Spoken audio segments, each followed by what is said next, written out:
तो बौद्ध में भारत बनाने की पहली जिम्मेदारी जो अगर किसी भी धर्म की कहें या देखें तो उस धर्म के जो पुजारी वर्ग होता है, पुरोहित वर्ग होता है, उसके ऊपर आती है। तो बाबा साहेब डॉक्टर भीमराव अम्बेडकर, भगवान बुद्ध का जो उद्देश्य है, विषय है कि ना तो हिंदू है, ना मुसलमान है, ना बौद्ध है, उनका विषय है मनुष्य। मनुष्य के कल्याण के लिए कह रहे हैं, और जो कुछ भी कह रहे हैं नितांत प्राकृतिक है, प्राकृतिक सिद्धांत है, इसीलिए वो सनातन है, कभी भी बदलता नहीं है। जब मर्जी इस्तेमाल कर लीजिए। 2700 साल पहले बुद्ध ने कहा था, तब भी ऐसे ही काम कर रहा था, आज 2700 साल के बाद भी उतना ही काम करेगा। इस धर्म का जो पुरोहित वर्ग है, जिसे बौद्ध भिक्षु कहा जाता है, उसकी तरफ देखते हैं तो वो विलासितापूर्ण जीवन जीने में ही मशगूल है। उसको बौद्ध विहारों से बाहर निकलकर धर्म का प्रचार करने में कोई उसको जो है इंटरेस्ट नहीं है। बड़े खिन्न और दुखी मन से जो है बाबा साहेब को यह कहना पड़ता है 13 अक्टूबर को चंद्रमणि जी को कि मैं बुद्ध की शरण जाऊंगा, धर्म की शरण जाऊंगा, लेकिन संघ की शरण नहीं जाऊंगा, क्योंकि आजकल जो भिक्षु संघ है वो धर्म प्रचार नहीं कर रहा है।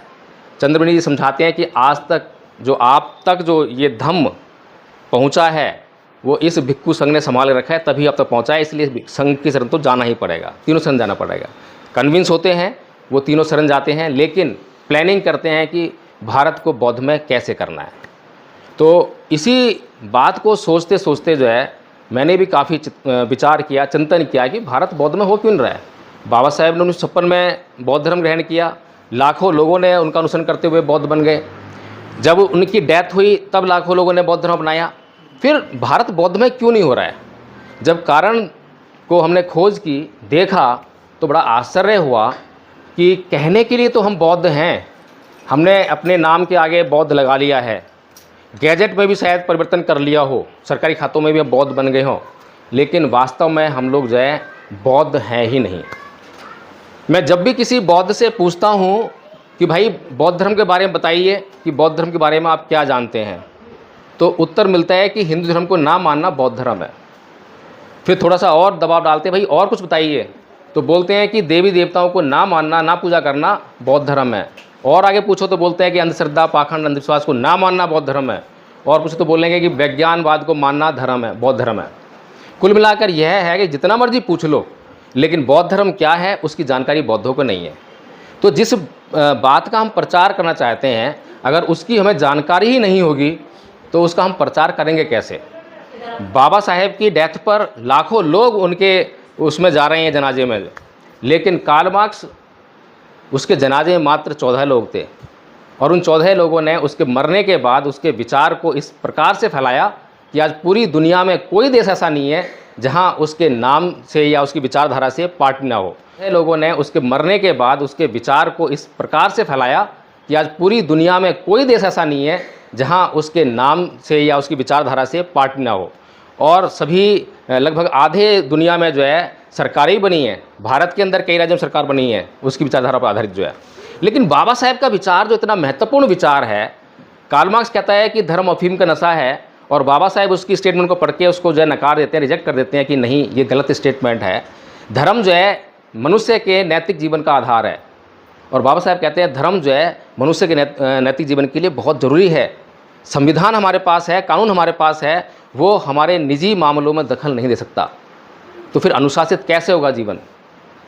मुझे नशा नहीं करना चाहिए, मुझे चोरी नहीं करनी चाहिए, मुझे कामाचार नहीं करना चाहिए, ये सब इसको कौन रोकेगा? कानून तो जब दंडित करेगा, जब रोकेगा जब मैं अपराध करूँगा। अपराध तो मेरे मन में चल रहा है, हर पल चल रहा है। तो इसीलिए परम पूज्य बाबा साहेब डॉक्टर भीमराव अम्बेडकर इस समाज को सही दिशा में लेके जाना चाहते हैं। तो जैसे ही वो 1935 में 36 में जब धर्म छोड़ते हैं, हिंदू धर्म, कहते हैं कि मैं हिंदू धर्म पैदा हुआ, लेकिन यह मेरे बस की बात नहीं थी, लेकिन मैं हिंदू धर्म में मरूंगा नहीं। उसके तुरंत बाद जो है धर्म नहीं चेंज कर लेते, नहीं अपना लेते, रिसर्च करते हैं, एक थोरो रिसर्च, क्योंकि मेरे पीछे लाखों की भीड़ आने वाली है।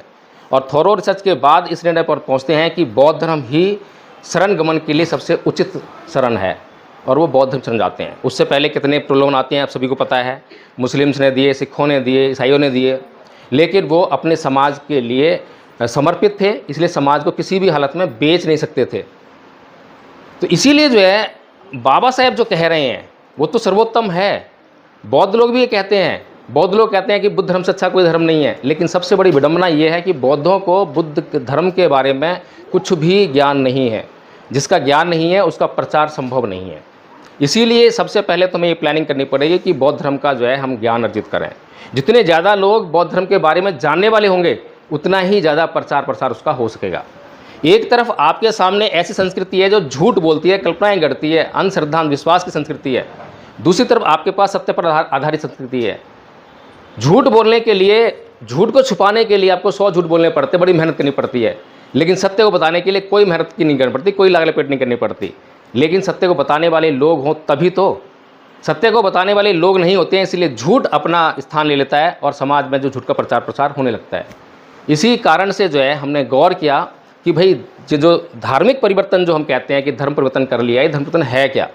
इसको जब हम समझते हैं तो हमने ये खोज की, निकाला कि इसमें जो है सांस्कृतिक परिवर्तन की ज़रूरत है।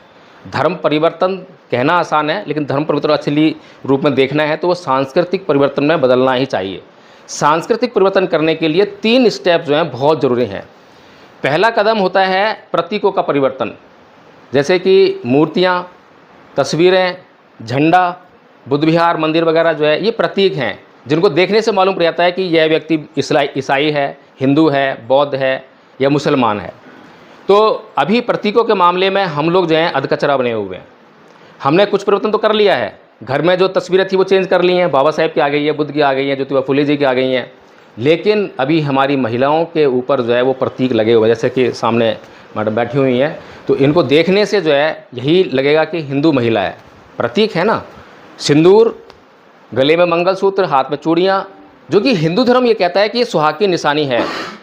लेकिन बुद्ध जो है स्त्री और पुरुष में इस प्रकार का भेद नहीं करते हैं। अगर किसी स्त्री के लिए शादी के बाद उसका ये दिखाया जाना बहुत ज़रूरी है कि वो शादीशुदा है, तो पुरुष के लिए भी बुद्ध ऐसा ही नियम बनाएंगे। अगर ऐसा नियम नहीं बनाया जाता तो बुद्ध जो है स्त्री को कभी भी ऐसे नियम में नहीं बांधेंगे। तो सीधी सी बात है, जो भेदभाव की संस्कृति है वो बुद्ध संस्कृति नहीं है, बौद्ध संस्कृति नहीं है। वो केवल और केवल जो हमारे दिमागों पे आज कब्जा किए हुए है वो संस्कृति है जिससे हमें निजात पानी है।